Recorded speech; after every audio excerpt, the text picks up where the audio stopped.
Perfect.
What the hell is Saw Sports or whatever that last call was talking about? What the hell is that? Guys from Free Love, man.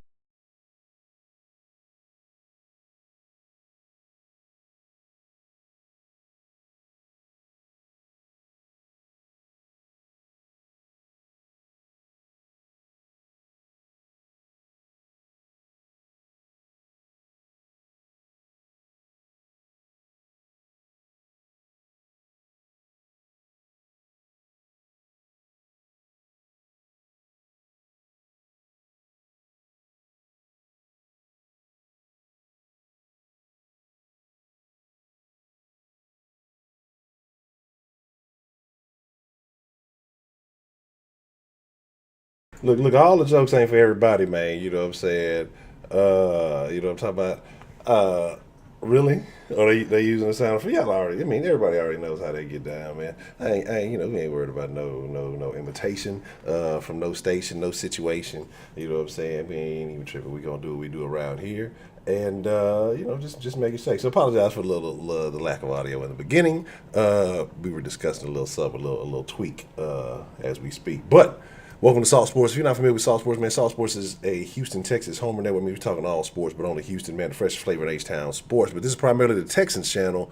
If you want that other H-Town flavor, make sure you go to Salt Sports TV, or you go to saltsportstv.com. It'll take you right there. If you check the description below, it's one of the first links in the description for the second channel, so make sure you check that out. Got a gentleman from the round getting down with us this evening, man. Who we got in the mix tonight, man? Say, man, Sauce Nation, it's your boy Spitz. What's the deal? already. The throatest ingredient. You know, don't trip. You know what I'm saying? If y'all see me kind of halfway running back and forth, I put a little bit of fruit on late. So we gonna be good. We gonna be Gucci. You know, no worries. We're gonna talk about, man. Like I said, we're gonna talk about these Texans and. You know, the possibility. Let's talk about some possibility. We know what has been, what it has been, and it's depressing when you talk about it, right? You really don't want to dwell on it because it starts getting you in a bad when you're like, damn, you know, this could happen, that could happen, etc. This, that, and the third. But I want to talk possibility, right? So that way y'all can't say, well, you guys you just talk about the negative stuff. Or you guys just hate the Texans and Bill O'Brien. You guys just all you do. So we're gonna talk positive possibilities, the potential, parameters for this situation with this team, with some new guys in place. Tim Kelly, technically second year OC, but really being given the play calling duties now. which is, I guess, what most people would consider the responsibility of the OC. So he may have been just a coordinator in name only last year. And then you have Weaver this year taking over on the defensive side of the ball. So you have some new guys in some pretty powerful positions. Both of them have given interviews recently. And that's kind of where, I wanted to dive in today. Your thoughts on both of those interviews. Just kind of, do you feel like something different is in the works? Or are we getting our hopes up for another one of those situations where it's the same old Texans, just let's, wait and see, or, it's so many different crowds and so many different schools of thought around here. So kind of want to get into that. Let me see. All right, real quick. Let's see. We got here. Drop Slim. What's the motherfucking deal? Real talk. What's the motherfucking deal? Let's see.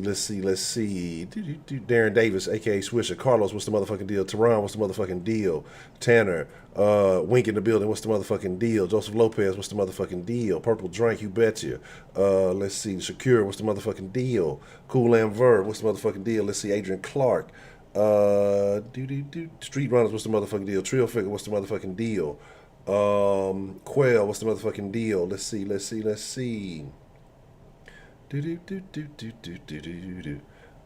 Chavez, oh, what the fuck?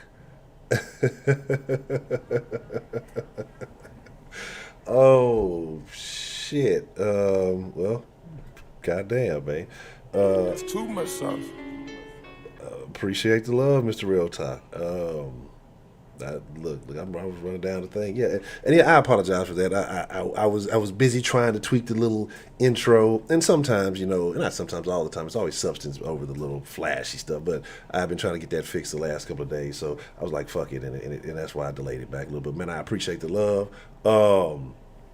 Man, and for those anybody who's asking, it is not purple drink. We don't condone drug usage around here. Oh no, we don't want to inspire the kids to do bad. That is purple Kool-Aid, aka that Texans Kool-Aid that we're drinking around here because we love the Texans so much. So think about it. You mix red and blue, what do you get? You get purple, right? If you got white Kool-Aid, we may need to talk about what you got going on there. There might be some powdered milk or some shit. But red, blue makes purple. That's the purple Kool-Aid coming out of the cup. And so there we go. You feel me, baby? or it's just some purple Gatorade. It's the purple Gatorade. You feel me? You know what I'm saying? So it's you know what I'm saying? What you talking about? That ain't no cool. That's Kool-Aid, baby. What you talking about? We don't condone drug usage around here. If you are utilizing drugs, I'm gonna give the number to my people, right? You take it over there, and they're gonna flush that shit down the toilet because we don't condone drugs. You know what I'm talking about? Like PMC say, baby. Like Dave Chappelle said, what is juice? It's purple drink, baby. Yeah. What the fuck is juice? It's drink. It's purple drink. It's great drink, baby. Oh, man. But again, man, shout out to Mr. Real. Man, God damn it. We're gonna have to figure out something super special, man, because Mr. Real Talk has shown the channel a ridiculous amount of love, and it's I don't necessarily have the wording for it, so I don't want that to go unappreciated, man. That is greatly appreciated. Professor Trill in here. We talking about niggas, and Professor Trill is in here. You say we hitting the pipe. Why are we hitting the pipe? Because we think ain't no pipe. The rehab shut down. Ain't no dope. Ain't no pipe. Look, the school. It's not back and said they about to open. They opening it back up, but it ain't no pipe to be hidden. We just trying to think. Hey, the potential. What's wrong? Like, what if everything goes wrong? What if it goes right? Let me say wrong. And these motherfuckers come out firing, hitting on all cylinders. And I mean, Tim Kelly is the next coming of. Fuck. I don't fucking. Hold on one second. This is this still cloudy outside? Okay, I'm tripping. So Talk about. Yeah. How somebody hitting the pipe? We ain't start the conversation yet. Yeah, that's what I'm saying. That's the first part. Trill just ready to talk shit. Y'all know how. No, Trill we do. ain't even gave our opinions yet. We might even agree with what we saying you might agree with, but you don't know. We ain't started talking yet. Exactly. You know what I'm saying? Exactly. I don't get it. Trill just mad. He just ready to shit on somebody's opinion. I don't know how you do. But getting to it though, talking about Tim Kelly, talking about Anthony Weaver. Both these guys have given interviews recently. Actually, Spence, if you don't mind, go ahead and give your overall thoughts. Let's start off with Weaver, then we'll talk about Kelly, who had a more recent one, and then we'll talk about both of them as a whole. I gotta pull this pot off the stove. I'm sorry for y'all. I'll be right back, but go ahead and share your thoughts if you don't mind. No, you want me to go? Oh, okay. I'm intrigued about Weaver. I don't know exactly what to expect from him. I am actually intrigued.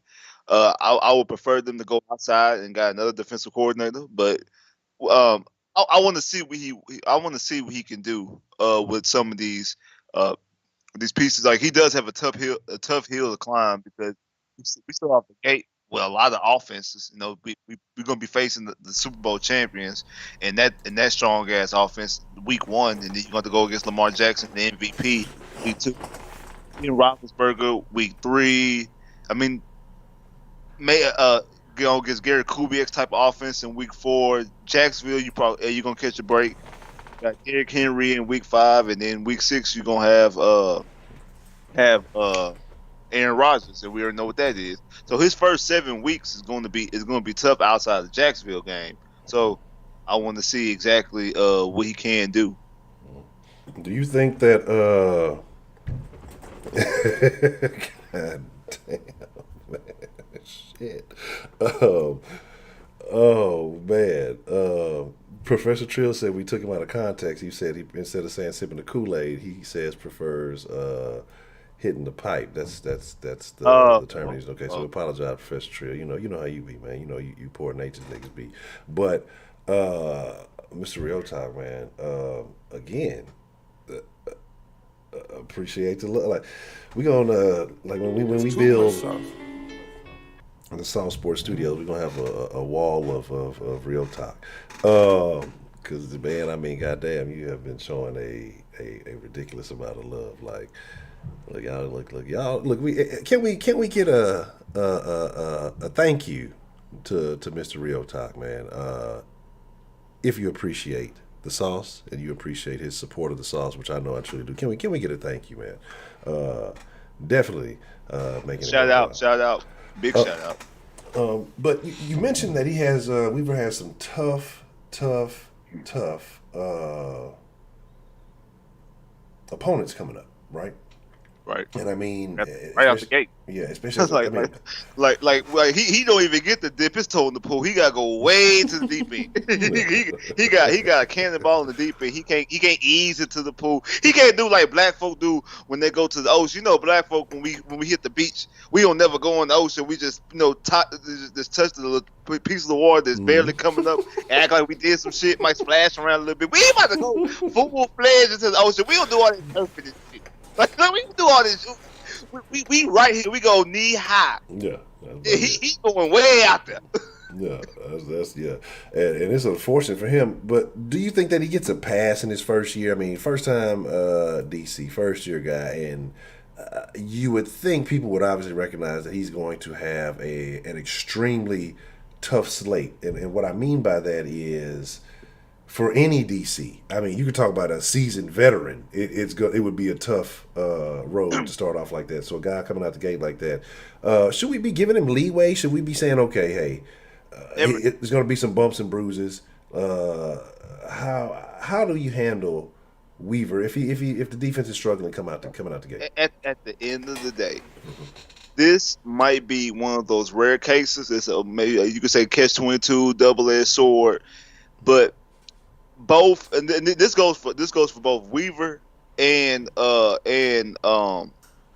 Tim Kelly. Yeah. They are both in bad situations because of some of the cards they've been dealt, but at the same time, they're in a perfect situation because no matter what happens, they won't get a shred of blame. Correct. We already know who's going to get the blame. Correct. It's one person who's going to get the blame. Like Weaver could be the worst defensive coordinator in the history of the NFL. We blaming O'Brien. Tim Kelly could be the worst offensive coordinator in the history of the NFL. We blaming O'Brien. Like no matter what happens week in and week out, good, bad, and different, O'Brien is getting the blame. He's getting the share. He's getting the major part of the blame, no matter what happens. No matter what happens. I agree. One, Ronald Isley, I will never make you a mod in Salt Sports. I barely let you come in the den. Two, real talk, man. I appreciate the love. I can't even be mad. Yeah, there are some other options, but I'm like I don't even want to tell you the other option. That's so much love you didn't drop, man. I don't even want to say it. But Ronald Isley, you can be a mod in the Discord of the den. That's all I got for you. But I agree, man. And what you said is absolutely true. That it's a damned if you do, damned if you don't. But it's kind of a win-win, like you said. First year guy, no expectations. The blame is going on Billy O. If you come out and you thrive, then you're getting credit for succeeding. And again, like if you're coming, especially first year guy, having a success against a tough streak of opponents. And like you said, it's not just Weaver.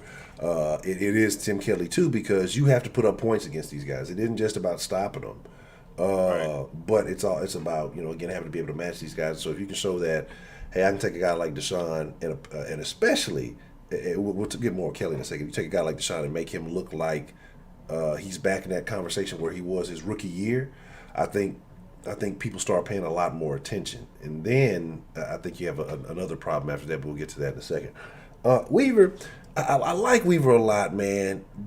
Again, and we talked about this, but just the one thing about Weaver that bothers me, you know what I'm saying? It's like he's a nice guy. You get that real nice guy vibe from him. You know what I mean? And I'm tired of that, especially defensively. You know what I'm saying? I was about to say, especially especially you a former defensive player. You want that coach that's a dog. You want that coach who in the middle of practice want to get out there and practice with you. Yeah. Like you want that shit talking, spit flying, cussing all over the field type coach. Yeah. That's what you want. Yeah. I would say real talk too. If you prefer, you can use Streamlabs. Streamlabs, that way, the messages still pop up. Cause I always want y'all to make sure y'all's messages and things pop up like that, so everybody can see it. So if you are alternative methods to consider that. This is something I mean cut you off, but this is something that me and Trill that talked about off camera before, that about this team not having an identity, especially on the defensive side. Where's that nastiness? Where's that motherfucker? We'll knock you down. We don't give a fuck about no flag. Fuck a flag. What's a flag? We hitting you. We go when we hit you, you gonna know that you got hit by us. Like you ain't gonna want to get up. You gonna think twice or run that route across that middle again. You gonna think twice about coming to the middle. I don't want to catch that because I might get Reed might cave my chest in again. I ain't really feeling that. Where is that type of defense? We've in the 17 years that we've had a franchise, we've never had that type of defense across the board. Now I know we had Cushion. Cushion is a special case. There's a whole completely different. He's exclude him, but no matter the Pro Bowlers has been on the field, no matter how many times Watt is won Defensive Player of the Year, we've never had that type of defense. When we've had two of the greatest defensive coordinators in the history of the NFL, in Rack and in Wade Phillips from time to time, but we've never had that type of mean ass defense. Yeah, and that's what I agree. Like, we've had the talent. Talent has always been there, or a lot of talent has come through the defensive side of the ball. Right. We can talk about how we feel about, when they had a trio that they could never quite figure out how to put together. And I still don't understand how you didn't figure out a way to put all of it together with that. I mean, with that amount of talent, it's like, how do you not find ways to maximize all these guys' skill set? That is what it is. So we're not going to go back to that. That's gone. But yeah, it's that attitude. I think that attitude puts it over the top. Like, you talk about good defensive players. In the 17 years, the Texans have only drafted an offensive player 7 times. Carr, Dre, Dwayne Brown, Hopkins, Deshaun, Fuller, and then Titus Howard last year. Yeah. Everybody else they've drafted is on the defensive side of the ball. And in 04, they drafted 2 players in the first round, Dante Robinson and Jason Babbitt, corner and outside linebacker. So they've always drafted defensive players. So we've had defensive talent. We've had the number 1 overall pick 3 times and twice drafted 2 defensive ends. Yes. Man, let's talk about that for a second, right? Let's just talk about that for a second. You know, we don't really go off into the past too much, but let's talk about the number 1 pick, and we know which one we're talking. We're not talking about, you know, Clowney. We're talking about the year. The inaugural number 1 pick. No, I'm talking about the year you had Vince in the mix. You talking about the second Mario, number? Yeah, second one. You had Mario. I mean, just looking at it, in your opinion, would you have gone with a different pick out of those 3? Because we can talk about other guys who've developed and what they became, but out of those 3, looking back at it right now, did the Texans make the right choice for that time? Me and Trio actually got into it maybe about a couple of weeks ago on Instagram. The Texans made the right pick for drafting Mario. I'm sorry, they did. Okay, they did. Okay. Sauce Nation, y'all know how this thing goes, man. If you agree, you know, share your thoughts in the comments, and we definitely try to test the comments. If you disagree, you know, let us know. So, was Mario the right pick for that year? And I probably have to agree with you. I know how much we'd love to see Vince in a Texans uni. And you know, the story itself would have been great, but seeing how Vince Young's career panned out, I know people, and I agree. I think a lot of his situation was because he was with Jeff Fisher, and Jeff Fisher never wanted him. Correct. But even though Jeff Fisher didn't want him, part of Vince Young's problem was that he was VY. And it came when stuff comes so easy for you in high school. Do you go off to college and stuff comes even more easy for you at UT? When you get to the NFL and everybody's on the even playing field, you're no longer the best player. Like, you're no longer the best player that walks on the field 90% of the time. When adversity strikes, he showed that he didn't know how to react to it. He couldn't overcome adversity. So especially being your quarterback, that's problematic. Not to mention that you can go through the mechanics and reading the defense and stuff like that, because Vince Young is noted for struggling at reading defenses. Now, I know that maybe Kubiak could design a better offense for him, because I think if he would be able to run that bootleg offense well, he would have Andre Johnson and things like that. But he would still have to read defense. I don't care what kind of offense you down, you still got to read defense from time to time. Exactly. And then also, when adversity strikes, how would he react? He showed you when adversity strikes in Nashville, he didn't react very well. No, didn't. I mean, yeah, when you're so used to everything being, like you said, on a plate, silver platter for you, basically, you've never had those experiences. That's why you kind of like those underdog stories, because you know they've overcome.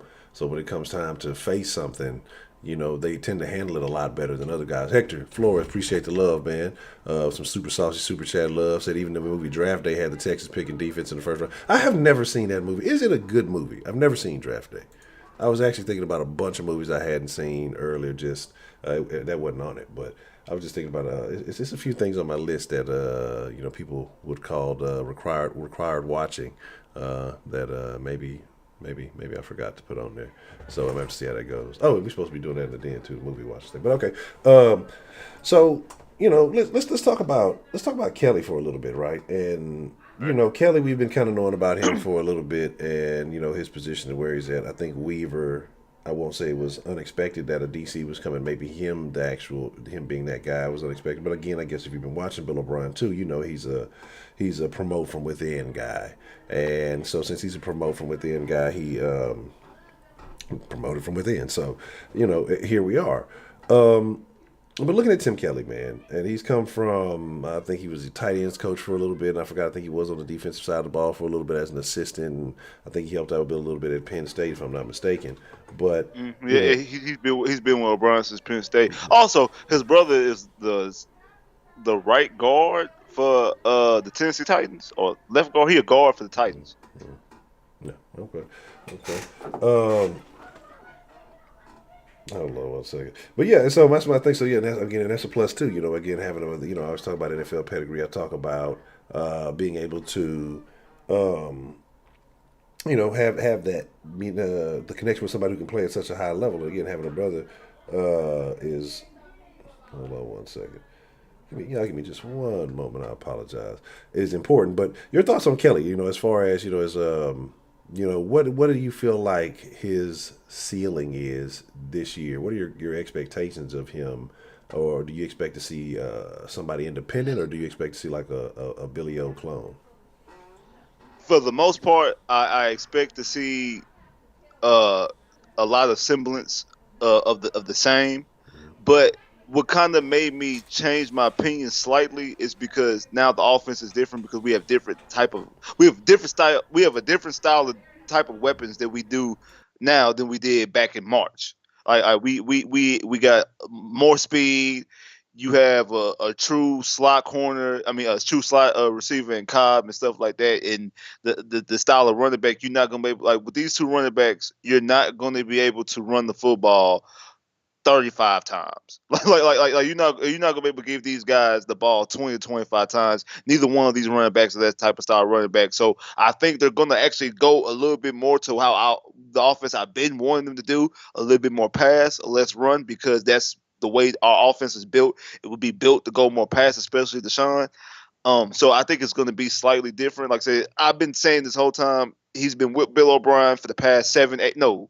He's been in Houston for the past 7 years. Been with Bill O'Brien with 2 years. He's been with Bill O'Brien the past 8, 9 years at Penn State and Houston. He learns everything he knows from Bill O'Brien. But now he has to change a lot of what he do, unless he tries to call the same offense. And if he does try to call the same offense, it's going to look horribly bad, because you can't pull off them same plays. You don't have Hop no more. So it's going to be. It just has to be different on some level, because you have different type of weapons, not just different weapons. It's one thing to not have Hopkins, but if you got somebody who plays like Hopkins, they got different style type of players. I mean, it's like you got Golden State, and then you put a whole bunch of bigs over there. You can't run that same Golden State offense just because it's Golden State. You have to change your offense because you got bigs now, instead of running it the way they've been running it for the past since Curry and them been there. So you got to change your style, because your receivers are not the same. Your personnel on offense outside Deshaun Watson is really different, because Fuller only played 11 games last year, and a couple of those games he didn't even finish. He got charted for 11, but he didn't play a full 11 games. So you're going to have to change a lot of that stuff. So you have a different type of style of offense that you didn't have last year or the year before. Do you feel like Bill O'Brien has fully relinquished responsibilities to Tim Kelly, or do you feel like he's still going to put his toe in it? No, he's dead. do a lion, do a tiger change the stripes. No, do a leopard change the spots. I ain't never seen it. No, he is going to be back there the whole time. That's the reason why I think, to be honest, even though we can say what we say about the personnel on defense and the personnel on offense, I think Tim Kelly has a tougher job. Yeah. Because he has somebody over his shoulder ready to pull that play sheet out his hand and take over. He did it last year. He go up and change the game plans on Fridays. Weaver ain't got that. Like Bill O'Brien's gonna let Weaver do what he's gonna let Weaver be alone and do what Weaver's doing. But Weaver gonna have full control over that defense. Weaver's gonna get to do exactly what he wants to do. If it works or if it doesn't work, Weaver's gonna get a chance to change that. Let this offense not work to Bill O'Brien's liking. He's pulling that play calling sheet out of Tim Kelly's hands. Yeah. Okay. Yeah, I agree. I think that he does have that added level of pressure, and I think almost either way it goes, it could be dangerous if he has, maybe too much success. Do you think that O'Brien feels a type of way? Because again, like I say, if you're putting maybe, depending on who you're asking, a lot of people have different opinions. You could say maybe a lesser talented offense on the field, right? And if you have more success with it, than maybe what O'Brien has had in the past as play caller. Does that make him look a particular kind of way? And then the thing that I want to say the most about Kelly is, it's a what have you done for me lately league. If the turmoil and all this stuff with the Texans is, as some people may say it is, and people are looking for their opportunities, say Tim Kelly has an excellent year. I mean, say he comes out, Texans have a top 5 offense. I mean, guys are looking really good. Deshaun Watson's in the conversation for MVP. Man has his best year, puts up numbers. All these other things are happening, right? and Tim Kelly gets an offer. Do you see that he walks, or do you think that he remains loyal to maybe get another year under his belt? Like if he was given another opportunity, how do you see that happening if Tim Kelly does have a successful year?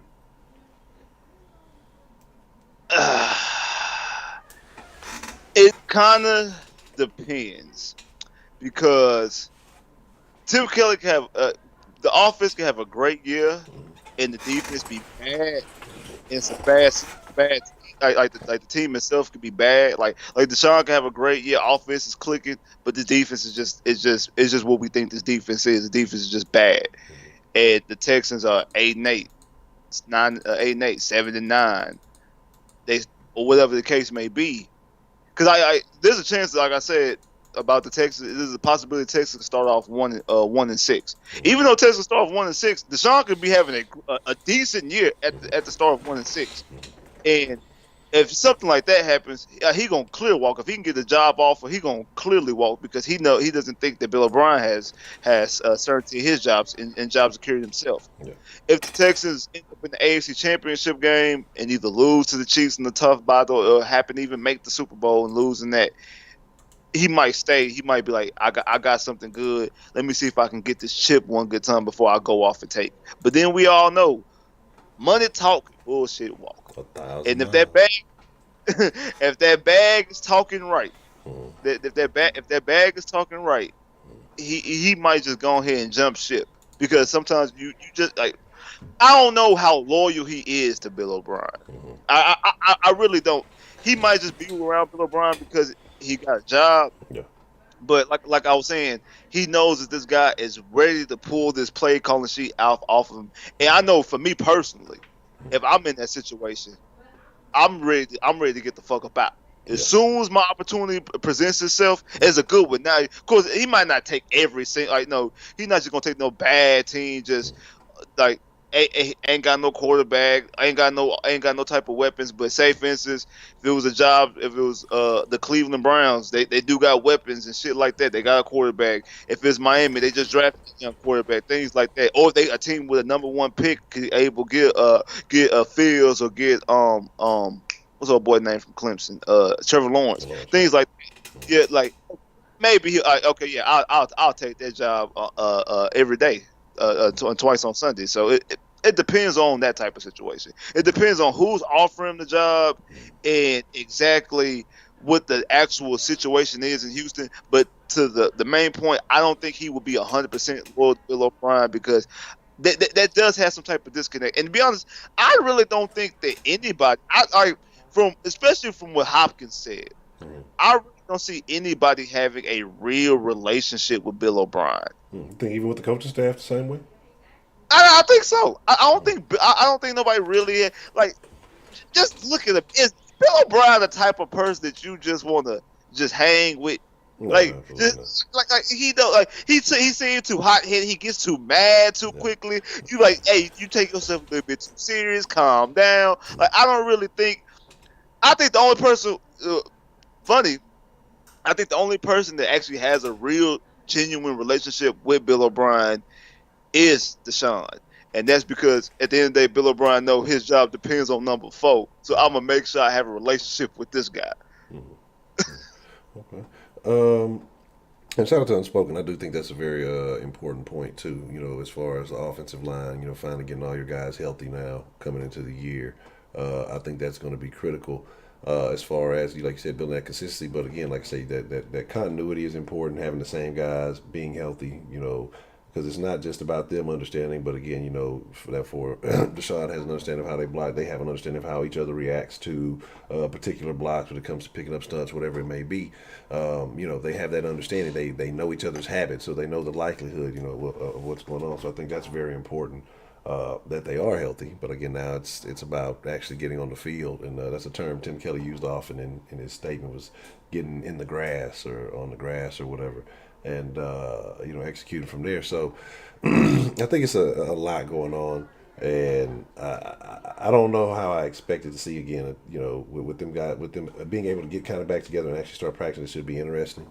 But with Kelly, I don't know. And you mentioned some good stuff, maybe instability with the questions going on here in Houston, not knowing how, And much longer, and then not having those picks also. Like, so say you have a successful year this year, right?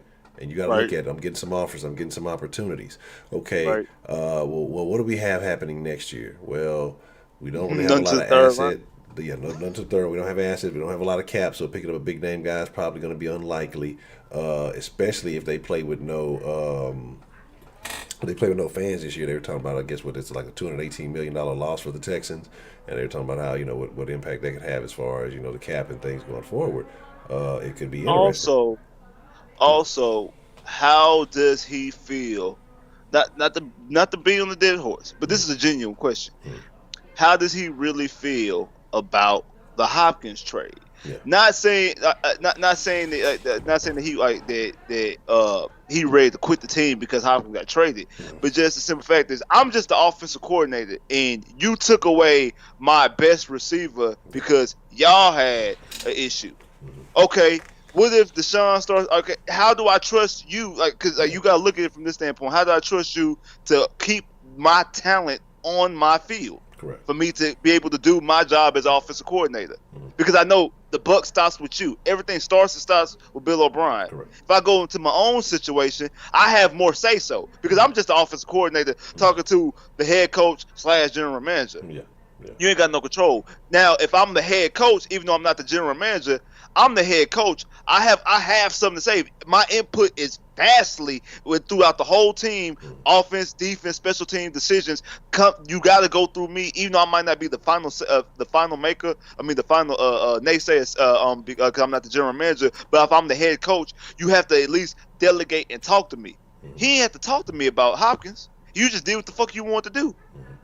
So how does he really feel? Not to mention, we talk about the loss of picks. This is both Will Fuller and Kenny Stills last year on their contract. Correct. If they both ball out, you can't afford to keep both of them and also give Deshaun his deal, give Zach Cunningham a deal. You know who's going to be coming up next? Reed. Reed's is a third round pick, which means he only has a 4-year contract. You don't have a 50 option on him. So a lot of different things. Money is going to be an odd man out in this musical chairs with Deshaun, Fuller, Stills, Cunningham, and Reed.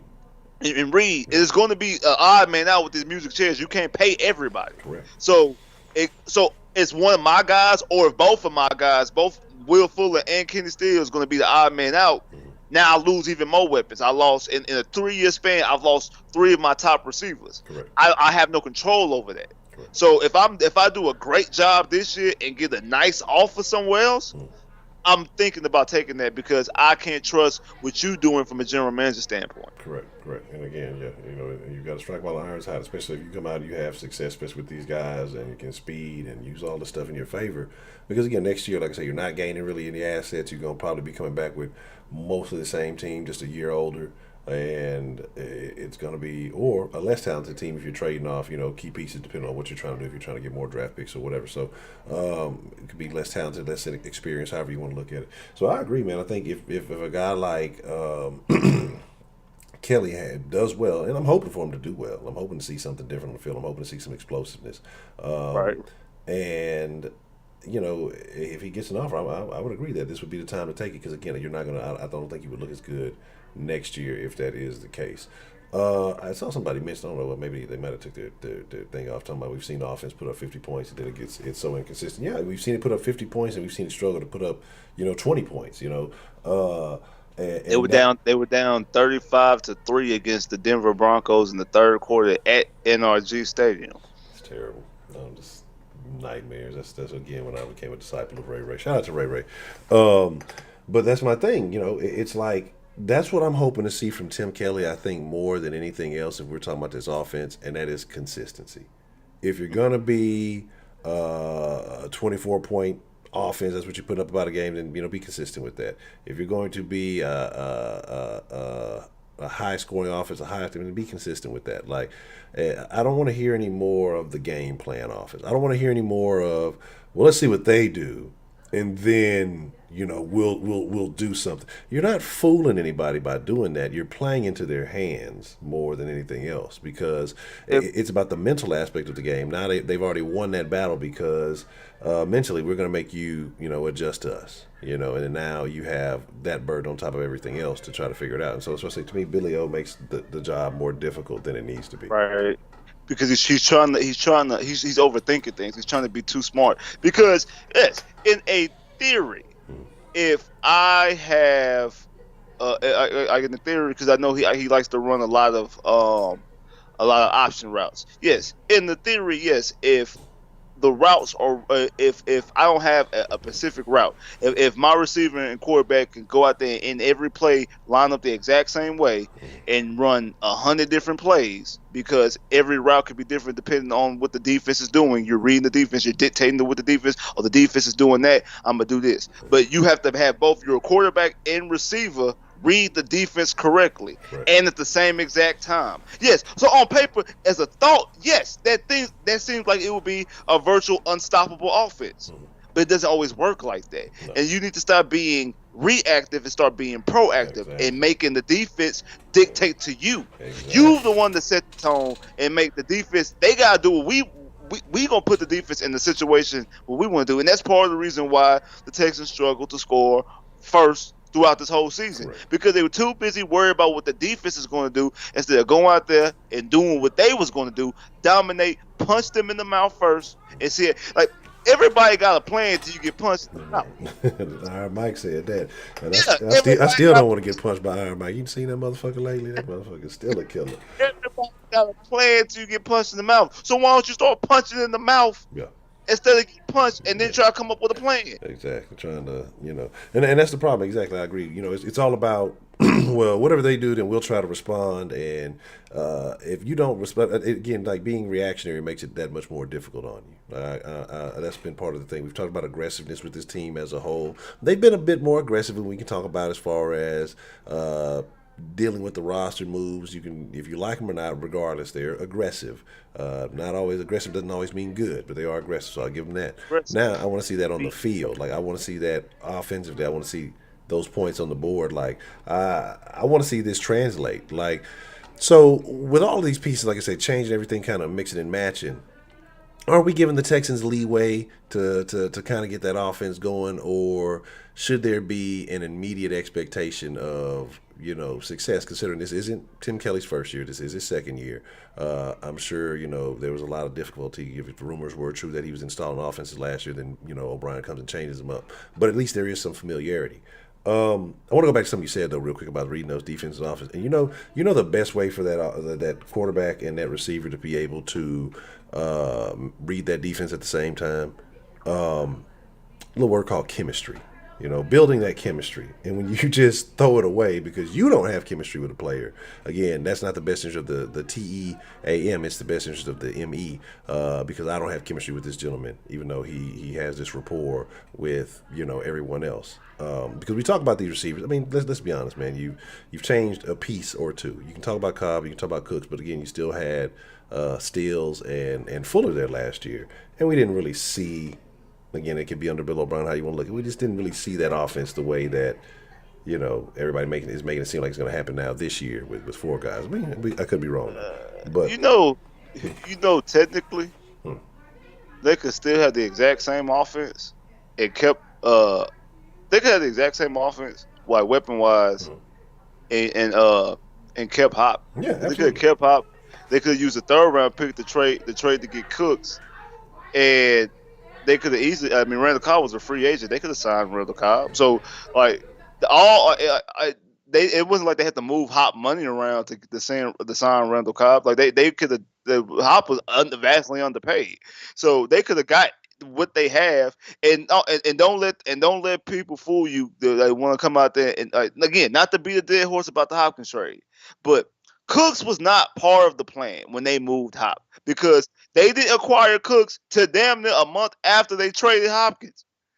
So now, if they would have got Cooks the same day or 2 days later, then you could say, okay, that was part of the move. They had to maneuver. Yeah, they didn't know Cooks was clean up. Yeah, he was definitely clean up.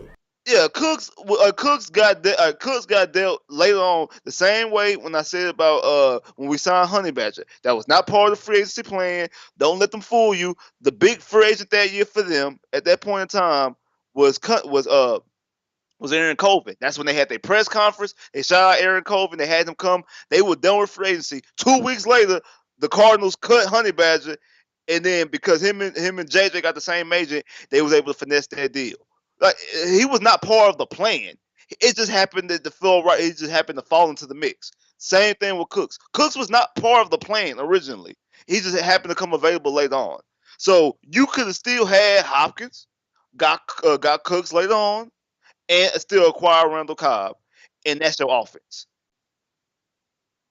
And now we definitely talking about an extremely dangerous offense. But to answer your question, we ain't giving this offense back. This offense has to hit the ground running. Yeah.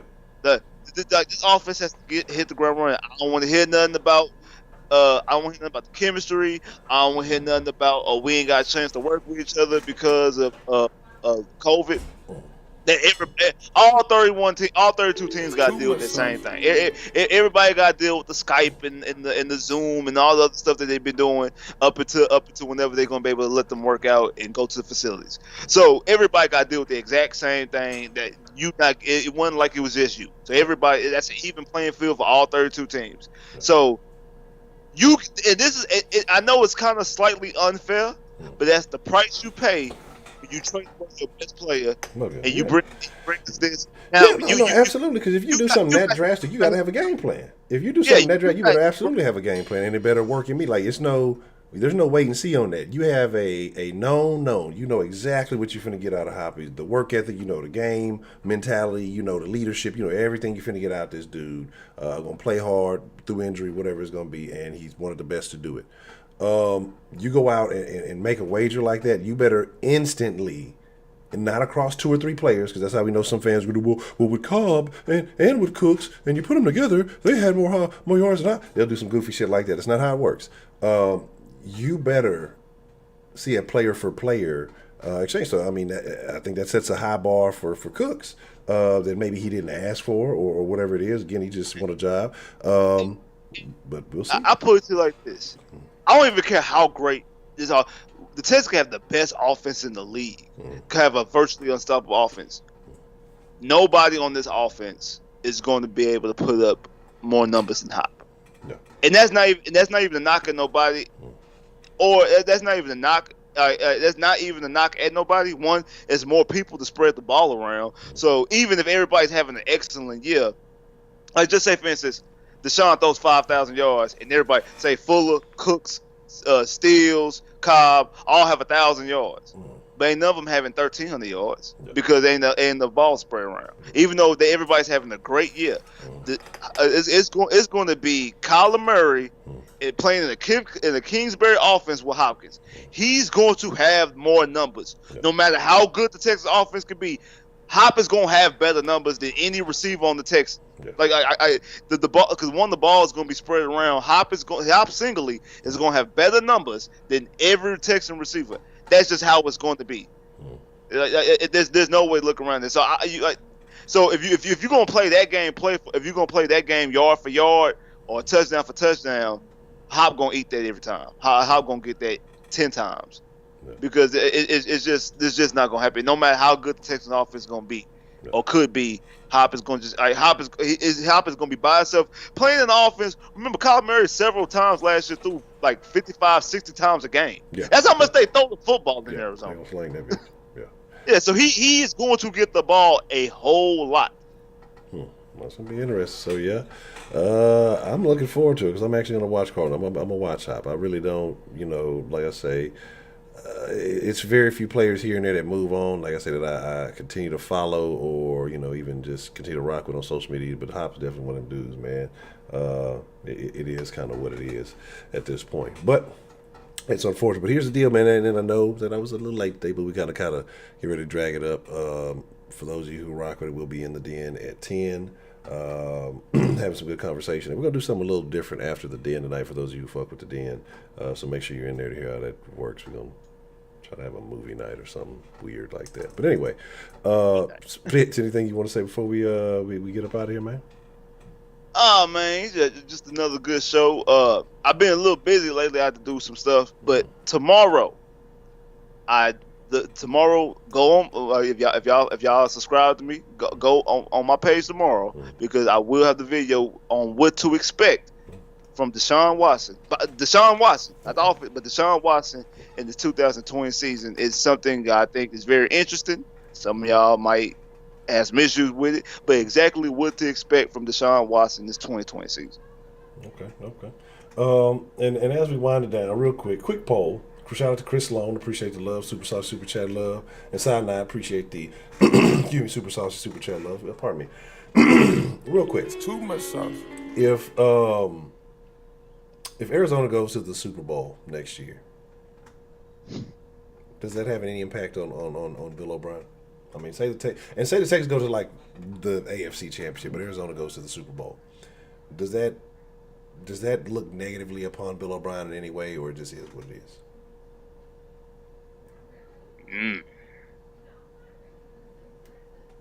Yeah, I mean, I know from our standpoint we gonna be bashing, but I think if the Texans have a good season, I think if the Texans have a good season, like from the media types, we already know how the Houston media is kind of soft, but they don't never ask no tough questions. Like they didn't even ask Tim Kelly on how you going to improve the offense, or they didn't even ask him how the offense going to be different from years past. Like that, they don't ask tough questions. So like they probably will let at least we made it to the AFC Championship game. We've never been that far before, and Arizona can win that bitch, win the whole damn thing. So. And yes, we all know I don't believe Arizona maybe going nationally, to the ball, maybe nationally, like maybe nationally, because I said the national media and the national people have showed you what they think of Bill O'Brien by not giving. You have one of the premier quarterbacks in the NFL, and you only gave him one primetime game, and that's the season opener. You only really got that game by default. Like, say if Tom Brady does not leave the Patriots, opening day would have been the Chiefs versus the Patriots. Correct. Because the Chiefs' home games is trash. They have a horrible home schedule. Yeah. So the Texans got the opening day by default because it was out of the Texans and Denver. Like that's really what it was. It was out of the Texans and Denver, and they ended up giving Denver the Sunday night game against the Chiefs. Other than that, you don't see Deshaun on prime time. That's not Deshaun's fault. Look at Deshaun's record and numbers on prime time. Yeah, that's crazy that the man ain't gonna get that love. He only had a couple of flex games, so I definitely agree. It kind of fell in favor. Had Tom Brady not relocated, then it would have been a different ball game. It would have been a different situation. So, yeah. It is what it is. But I'm definitely looking forward to that when it does take off, when it does happen. So we'll see what happens from there. But here's the deal, Sauce Nation, man. Y'all already know what it is, man. Y'all are the freshest motherfucking ingredients in the world. Shout out to Mr. Spitz, man. I appreciate the love, man. All of y'all in the chat.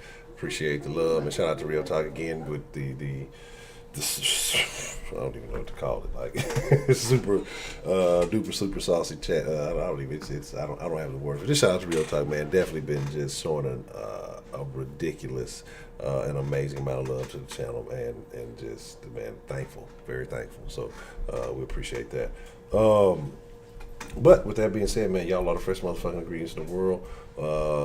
Discord. I think I got the video issue fixed, so try to maybe slide something across the weekend and get a little Discord video chat going. If not, I got another idea, but I think it should be working. I was testing some stuff out last night, so we should be good to go on that.